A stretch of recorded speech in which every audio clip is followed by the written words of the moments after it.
The day my son left. It was 11 in the morning and my son Agustin was even more restless than usual. While I tried to work at my home office, he, being less than 2 years old, only wanted to play. So I turned on my keyboard and he started pounding on the keys, singing and moving his body. That's how we usually spent our mornings. In the afternoon, there were several workers doing renovations in our house.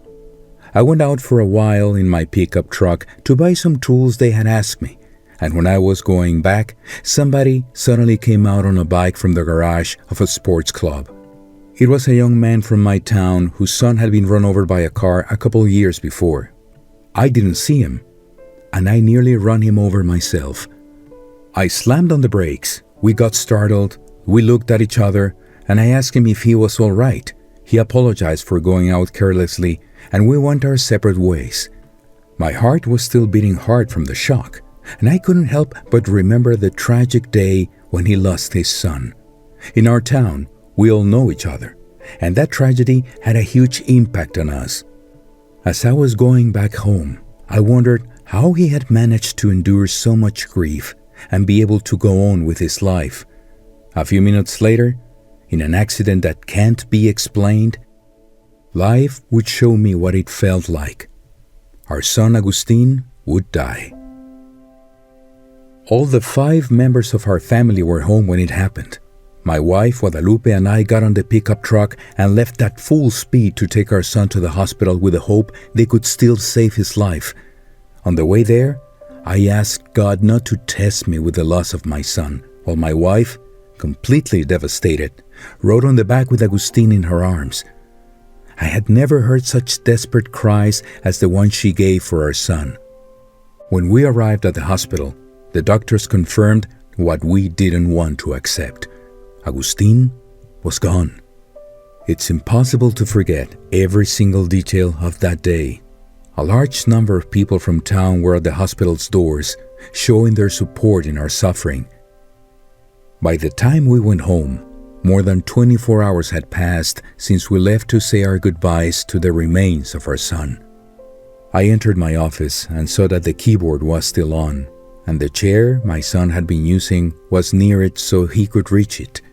The keys had peach jam on them from when he had been playing the keyboard the previous morning. He had been eating biscuits with jam and his hands were sticky. Everything was as he had left it. The silence was overwhelming. What had been our place until yesterday had now become a cold and lifeless space. The music had stopped. My son wasn't there to sing anymore. I felt the need to sit on his chair and caress the keys he had left silenced. Almost without noticing the passing of time and what was happening, I suddenly found myself playing a tune I had never played before. That music soothed me. It was like an anesthetic for my pain. I got carried away by the melodies, which little by little became deeper, until sadness turned into a song. My soul felt a desperate need to say many things, and the words poured out as the melody was forged. My son had just died, and, paradoxically, with his death, Ángel del Amor y la Canción, Angel of Love and Song, was born. It was a compendium of music notes and words which expressed the grief that is impossible to explain, but that would be etched through music forever. My wife Guadalupe was in a profound pit of despair, which was as deep as it was deafening. Some sort of incongruity took over each of us.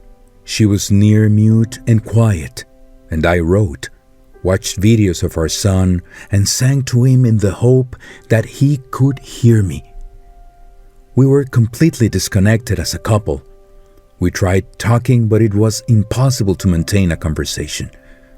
She blamed herself for everything that had happened to us, and I felt guiltier because I understood I had failed in my job as a father by not protecting my family. As we had become lost in that situation, we didn't feel the passing of time. It could have been a couple of hours or a whole month, but to us, it was all the same, because the grief that had taken over us couldn't be soothed by any thought or distraction. The days were short and the nights were endless. Time had lost its meaning. In a brief moment of clarity, we agreed and managed to talk. Wrapped in tears and hugs that came from deep within ourselves, we promised we would strive to hold together the family God gave us, in spite all the grief we were going through. Even if the promise seemed solid, the grief was too strong. It was evident that my wife had given up. She didn't want to go on living. And to make matters worse, our little children, Abril and Ezequiel, who had witnessed the death of their younger brother, made a terrifying announcement that they didn't want to go on living without their little brother. They were only 5 and 7 years old, and they were also overwhelmed by this situation. They needed their mother and their father, and I felt the world was falling down. I wasn't strong enough to keep my family afloat. I had reached the limits of my human frailty, and I felt that nothing or nobody could help us. The feeling of being on the brink of an abyss, the void and despair were so strong that the darkest thoughts anyone could think of ran through my head. I felt God had abandoned us, and that feeling was even more overwhelming since I knew that without His help, our family would be devastated. Days went by, and my wife sank even deeper. She locked herself in our bedroom and cried in silence and solitude for days. She didn't want to see anyone, until one afternoon, our son Ezequiel entered our bedroom and saw his mother in bed. When I asked him if he knew where she was, he replied, "She's lying hopeless in her bedroom." My son, only 5 years old, used the expression lying hopeless. I became desperate because I couldn't imagine the damage we could be causing to his little head. I talked to my wife and told her what our son had said. Guadalupe got out of bed immediately, washed her face, brushed her hair, got dressed, and went to talk with Ezequiel. While she was hugging him, she told him how much she loved him and apologized for being absent for so many days. That day, she promised she'd strive to continue to be Abril and Ezequiel's mom and my wife too. During all this process, we only wanted to talk with parents who had gone through a similar situation.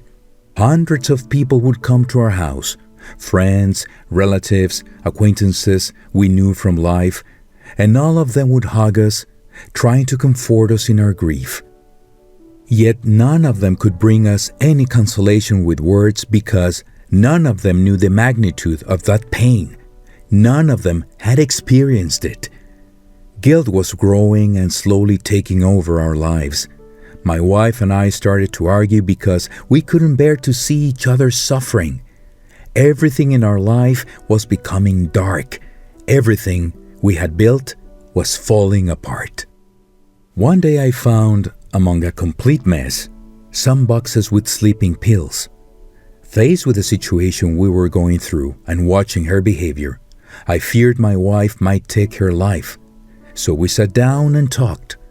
I asked her to set aside the pain she was feeling for a while and to put herself in the place of her little children, since they were also suffering. They were grieving to see that everything they'd known was coming apart. And if, besides the pain of seeing their brother die, they also had to cope with another tragedy and grow up without their mother, what sort of life was left for them? How would they overcome such tragedies in their lives? If we really loved our children, we had to become stronger no matter what, so that they could have a healthy life like the one we had. My wife listened to me attentively. We cried together, trying to imagine all that pain multiplied. Also together, we promised that we'd never do such a thing, and we'd devote our whole lives to try to rebuild the happiness that had been interrupted. The prayers from the people who love us started to take effect. Our prayers were also heard, and God was reaching out His hand so that we could go on. Our children deserve to have a normal life with parents who were present. It was not their fault that their parents had lost a son. They needed their parents. They'd already suffered too much. They also had lost a brother. We know for sure what happened to Agustin changes forever. We'll never be the same. And there's not a single day we don't talk about what he left us, what God taught us through him. It's amazing how much he affected our lives in so little time he was with us. To remember him is to laugh, but also to cry. It's happiness as well as anguish. Our children Abril and Ezequiel played a crucial role in this process. They taught us a lot about how to go on every day. Although they were very young, they understood everything. And even though sometimes they also fell apart because they missed their little brother with whom they played all day long, they had very clear thoughts about their little brother's life. Today, I close my eyes and I can picture him as the most beautiful angel in heaven. Sweetness manifested in the soul of a musical being who taught me about the secrets of life. I knew eternal love thanks to his kisses and caresses. Knowing that I'll see, touch, and smell him again makes my life have meaning anew.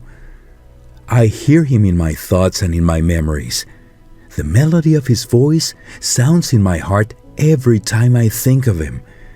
I need to sing for him so that he doesn't cry. I wish to brush his hair while I look into his eyes and kiss his forehead. There's not a moment in the day in which I don't remember him singing, dancing, laughing, or running away so that I couldn't tickle his back with his wrinkled white skin. May God bless you and caress you for me, my beautiful little baby.